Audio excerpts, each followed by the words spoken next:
Good morning students.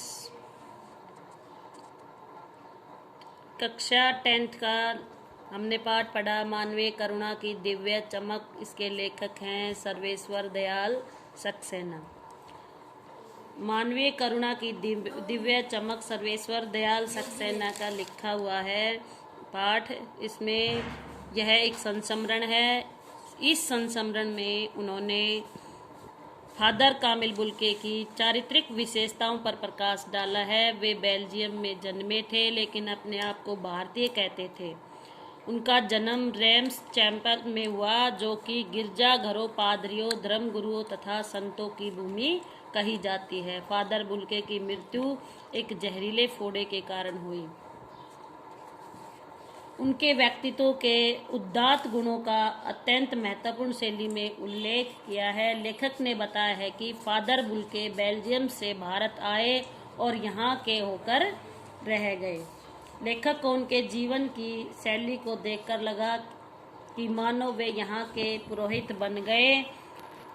उन्होंने भारतीय संस्कृति के आदर्शों को पूर्ण रूप से अपने जीवन में उतार लिया था, इसलिए उन्हें भारतीय संस्कृति का अभिन्न अंग कहा गया।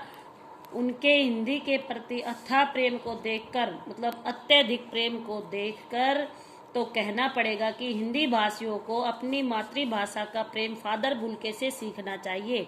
वे हिंदी को राष्ट्रभाषा के पद पर प्रतिष्ठित करना चाहते थे। उन्होंने यहाँ के लोगों के जीवन में मनाए जाने वाले उत्सव में हृदय से भाग लिया, अर्थात वे सबके सुख दुख में जाते थे, भाग लेते थे। दुख होता तो दुख में जाते और सुख होता तो उसमें शामिल होते थे। वे एक बार किसी से मिल लेते थे तो उसको भूलते नहीं थे। वे लोगों के जीवन के सुख दुखों में भी शामिल होते थे। वे सुख के समय आशीर्वाद देते, दुख के समय सहानुभूति और करुणा व्यक्त करते थे। उन्हें साहस और धैर्य देते थे। वे सच्चे भारतीय थे। उन्होंने कभी महसूस नहीं होने दिया कि वे विदेशी हैं। देखो, विदेशी होते हुए भी अपना उनका योगदान, हिंदी भाषा से वो प्रेम करते थे, हिंदुओं से प्रेम करते थे और भारत में आकर वो भारत के ही होकर रह गए थे।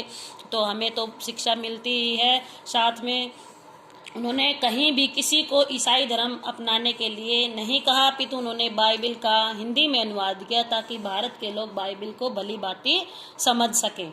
उन्होंने राम कथा के उद्भव एवं विकास पर शोध प्रबंध प्रस्तुत किया, जिससे राम कथा के प्रति उनकी रुचि का पता चलता है। मानवीय करुणा की दिव्य चमक सदा उनके चेहरे पर चमकती रहेगी। मानवीय करुणा की दिव्य चमक। फादर कामिल बुल्के इंजीनियरिंग के अंतिम वर्ष पढ़ते थे, तभी उनके मन में संन्यास लेने की इच्छा उत्पन्न हुई थी। वे सन्यासी बनकर भारत में आ गए और भारत की संस्कृति में रच बस गए। फादर बुल्के लंबे व गोरे शरीर वाले थे। उनके बाल भूरे रंग के थे, आंखें नीली थी, करुणा की छाया बनी रहती थी। उनके चेहरे पर एक तेज था। उनका व्यक्तित्व अत्यंत प्रभावशाली था। उन्होंने भारत आकर BA MA PhD की उपाधि प्राप्त की। उन्होंने संस्कृत भाषा का भी गहन अध्ययन किया। वे रांची के सेंट जेवियर्स कॉलेज में हिंदी संस्कृत के विभागाध्यक्ष थे। उन्होंने अंग्रेजी हिंदी शब्दकोश भी तैयार किया।